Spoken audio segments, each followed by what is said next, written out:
Welcome back. My name's Amanda Zanette. Today we're going to be talking about learning to play still. That's section 3, but we're going to talk about activity 2, which is titled Discussing Jobs for the First Time.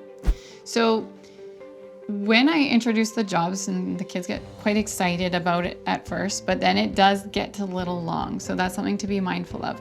There's a lot of information you're throwing at the students. So I like to break this section up. There are the community employees that you introduce to the students, and those jobs are really quick to explain, like your blogger, your sweeper, librarian, that kind of thing.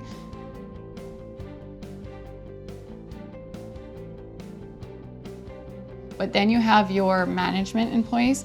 These are the jobs that go with every classroom. You need these jobs for the game to run.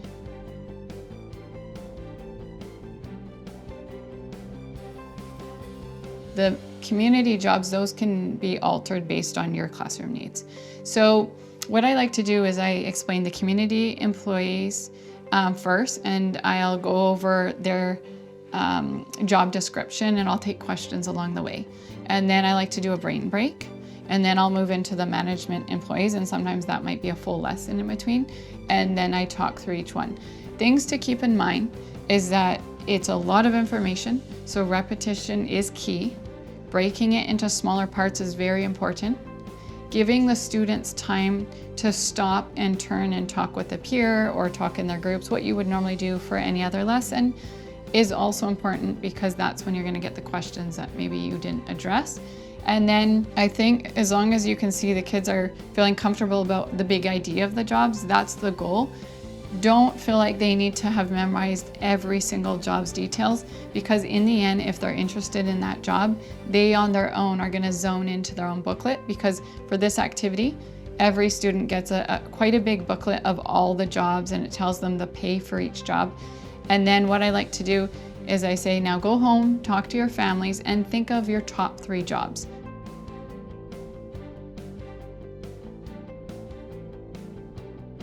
Something that I like to zone in on is I try and tell the students, look at the jobs that are interesting to you, because I do think it's important that they enjoy it, but also look at a job that might challenge them. So for example, deputy mayors, they do a lot of leadership roles. So this is something that some of the students who are really wanting to work on being a leader, they may want to apply for that.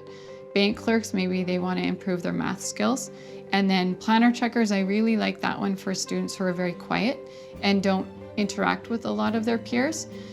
So the reason for that is every single day a planner checker signs the same 4 to 5 students' planners.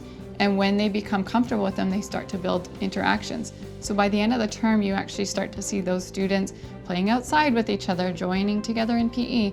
So there are jobs that could be really good for certain students, and I think you'll have an idea being their teacher. Thank you. That's it for this activity. Thank you for listening, and I hope you follow us in the next one.